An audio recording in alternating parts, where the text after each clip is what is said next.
Welcome back to The Brief by Indica News, your daily rundown of top stories impacting the Indian and Indian American communities. It's October 27, 2025. Let's dive into today's headlines shaping policy, science, diaspora, and diplomacy.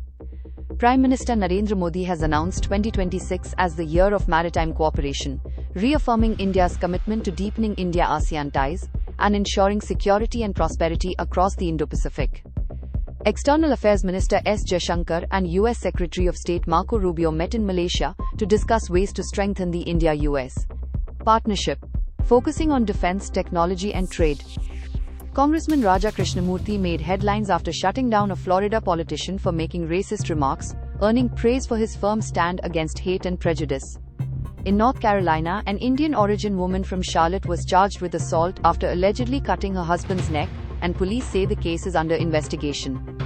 At EPPICON 2025, women leaders in biotechnology took center stage, highlighting gender equity, innovation, and leadership in shaping the industry's future. U.S. immigration authorities deported dozens of Indian men who had entered the country through the illegal donkey route, sparking renewed scrutiny of human smuggling networks. Despite the pressure of higher U.S. tariffs, India's economy continued to gain momentum in the second quarter of FY26, driven by manufacturing, exports, and steady consumer demand. On the cricket field, India's veterans stunned Australia, proving that experience and brilliance can't be benched, as fans celebrated a thrilling comeback win. And finally, New York teenager Jia Jadhav made the Indian American community proud by winning the top U.S. Volunteer Firefighter Award, honoring her courage and service. That's all for today's roundup.